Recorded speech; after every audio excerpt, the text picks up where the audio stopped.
SIR নিয়ে শোরগোল গোটা বঙ্গে। হিয়ারিংকে ঘিরে ইতিমধ্যে বিভিন্ন খবর উঠে আসছে।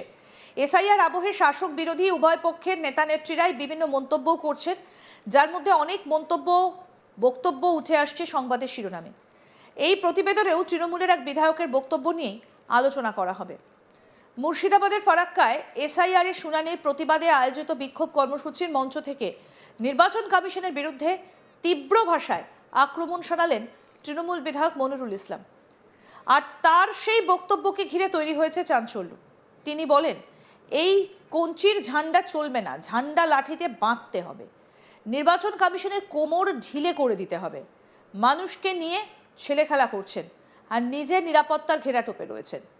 যেখানেই থাকুন পাতাল থেকে টেনে বের করব। আইন মানুষের জন্য, অথচ আপনি নিজেই জানেন না কখন কি বলছেন।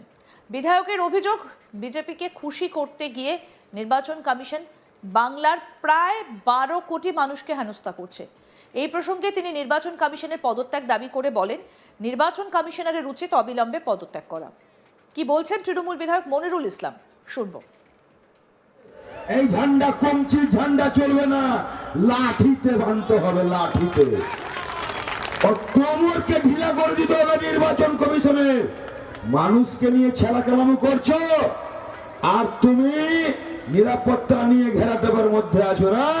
তুমি আকাশে আছো, পাতাল থেকে ছেঁচড়ে বের করবো, পাতাল থেকে বের করবো।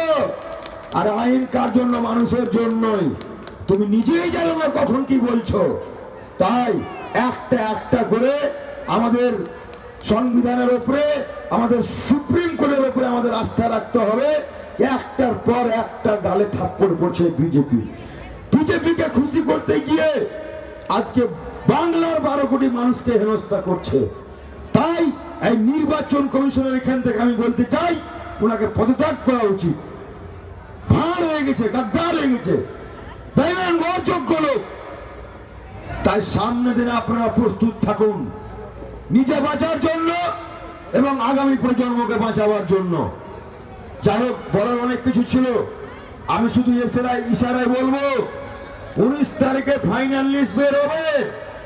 তখন কিন্তু যদি সব ঠিকঠাক হয়, আর নচেত দেখবেন চারদিকে আগুনে আগুন জ্বলছে। কিচ্ছু করার নেই, কিচ্ছু করার নেই।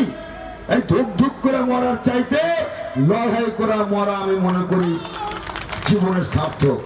তাই আসুন, আমাদের বাংলার সম্প্রীতি, ঐক্য, সৌহার্দ্য, ভালোবাসাকে টিকিয়ে রাখার জন্য মমতা ব্যানার্জির হাতকে শক্ত করতে হবে এবং ফারাক্কার উন্নয়নকে ত্বরান্বিত করার জন্য, মজবুত করার জন্য আমাদের মধ্যে যেন কোনো রকমের ভেদাভেদ না থাকে।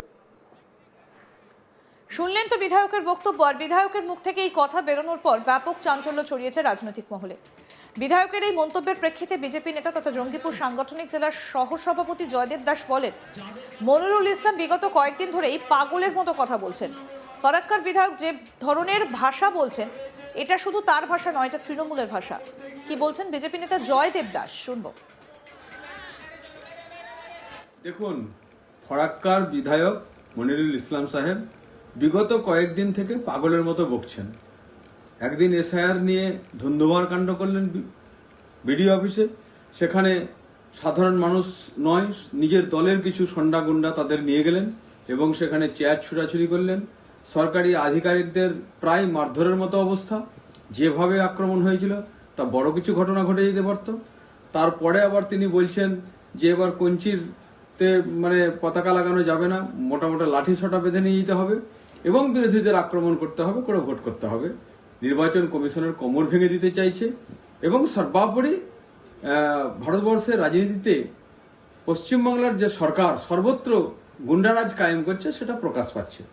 আজকে দেখুন, মমতা ব্যানার্জি নিজে যদি বলেন যে এবারে নির্বাচন হবে ফাটাফাটি, তাহলে তার যারা অনুগামী আছে, অনুপ্রেরণা যারা পাচ্ছে, তারা তো এই ধরনের বক্তব্য রাখবেই। এবারে নির্বাচন তৃণমূলের বিসর্জন। আর এটা জেনে নিয়ে তৃণমূলের শুধু ফারাক্কায় নয়, গোটা পশ্চিমবাংলায় তৃণমূল এই ধরনের তাণ্ডব করবে। তাই আমরা মনে করি ইমিডিয়েটলি রাজ্য প্রশাসন সহ কেন্দ্রীয় সরকার তার প্রশাসন দিয়ে প্রয়োজনে মুর্শিদাবাদ, মালদার মতন স্পর্শকাতর এলাকা, যেখানে আমরা হিন্দু মুসলিম সবাই একসঙ্গে বসবাস করি, সেখানে যেন কোনো রকমের সৌহার্দ্যের বা ভ্রাতৃত্বের অভাব না ঘটে, কোথাও কোনো রকমের অপ্রীতিকর ঘটনা না ঘটে, তার জন্য পূর্ণ সাহস দিতে হবে এবং একই সঙ্গে সরকারকে এবং প্রশাসনকে তার দায়িত্ব নিতে হবে। আর আমরা মনে করি ফরাক্কার বিধায়ক যে ধরনের ভাষা বলছেন, এটা শুধু তার ভাষা নয়, এটা তৃণমূলের ভাষা। তাই তৃণমূলের ভাষাটা তিনি ব্যবহার করছেন। গোটা পশ্চিমবাংলায় তারা এবারে আর ক্ষমতায় আসবেন না চতুর্থবারের জন্য, এটা বুঝে গেছেন। তাই এক একজন এক এক রকমভাবে তাদের মাথা নষ্ট হয়ে গেছে আর এক এক রকমভাবে কথা বলছে। আমরা মনে করি এসবের কোনো গুরুত্ব নেই। মানুষ তার সঠিক সিদ্ধান্ত নেবে, মানুষ সঠিক ভোট দেবে।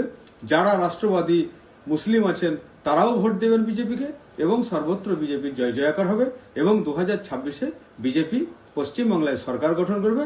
সর্বধর্ম সমন্বয়, সর্বসাধারণকে নিয়ে, সমস্ত শ্রেণীর মানুষকে নিয়ে, সমস্ত জাতির মানুষকে নিয়ে উন্নয়নের ডালি সাজাবে কেন্দ্রীয় সরকার এবং রাজ্য সরকার ডবল ইঞ্জিনের সরকার করে। এসআইআর নিয়ে শোরগোল গোটা বঙ্গে। হিয়ারিংকে ঘিরে ইতিমধ্যে বিভিন্ন খবর উঠে আসছে। এসআইআর আবহে শাসক বিরোধী উভয় পক্ষের নেতা নেত্রীরাই বিভিন্ন মন্তব্যও করছেন, যার মধ্যে অনেক বক্তব্য উঠে আসছে সংবাদের শিরোনামে। তৃণমূলের এক বিধায়কের বক্তব্য নিয়ে আলোচনা। মুর্শিদাবাদের ফারাক্কা এসআইআর এর শুনানির প্রতিবাদে আয়োজিত বিক্ষোভ কর্মসূচির মঞ্চ থেকে নির্বাচন কমিশনের বিরুদ্ধে তীব্র ভাষায় আক্রমণ শালালেন তৃণমূলের বিধায়ক মনিরুল ইসলাম। আর তার সেই বক্তব্যকে ঘিরে তৈরি হয়েছে চাঞ্চল্য। তিনি বলছেন, এই কঞ্চির ঝান্ডা চলবে না, ঝান্ডা লাঠিতে বাঁধতে হবে। কি বলেছেন শুনবো। এই ঝান্ডা কঞ্চির ঝান্ডা চলবে না, লাঠিতে বাঁধতে হবে, লাঠিতে। কোমরকে ঢিলা করে দিতে হবে নির্বাচন কমিশনে। মানুষকে নিয়ে ছেলাকেলামো করছো আর তুমি নিরাপত্তা নিয়ে ঘেরাটোপের মধ্যে আছো না। তুমি আকাশে আছো, পাতাল থেকে ছেঁচড়ে বের করবো, পাতাল থেকে বের করবো। আর আইন কার জন্য? মানুষের জন্যই। তুমি নিজেই জানো না কখন কি বলছো। তাই একটা একটা করে আমাদের সংবিধানের উপরে, আমাদের সুপ্রিম কোর্টের উপরে আমাদের আস্থা রাখতে হবে। একটার পর একটা গালে থাপ্পড় পড়ছে বিজেপিকে খুশি করতে গিয়ে আজকে বাংলার 12 কোটি মানুষকে হেনস্থা করছে। তাই এই নির্বাচন কমিশনের এখান থেকে আমি বলতে চাই, ওনাকে পদত্যাগ করা উচিত। ভাঁড় হয়ে গেছে, গাদ্দার হয়ে গেছে, বেইমান, অযোগ্য লোক।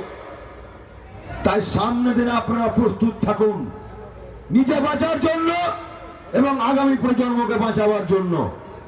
যাই হোক, বলার অনেক কিছু ছিল, আমি শুধু ইশারায় বলবো, 19 তারিখে ফাইনাল লিস্ট বের হবে। তখন কিন্তু যদি সব ঠিকঠাক হয় আর নচেত দেখবেন চারদিকে আগুনে আগুন জ্বলছে। কিচ্ছু করার নেই, কিচ্ছু করার নেই। এই ধুক ধুক করে মরার চাইতে লড়াই করা মরা আমি মনে করি জীবনের সার্থক। তাই আসুন, আমাদের বাংলার সম্প্রীতি, ঐক্য, সৌহার্দ্য, ভারত। আরও আপডেট পেতে দেখতে থাকুন আজ তাক বাংলা। সাবস্ক্রাইব করুন, নোটিফিকেশন পেতে বেল বাটন অপশন প্রেস করুন।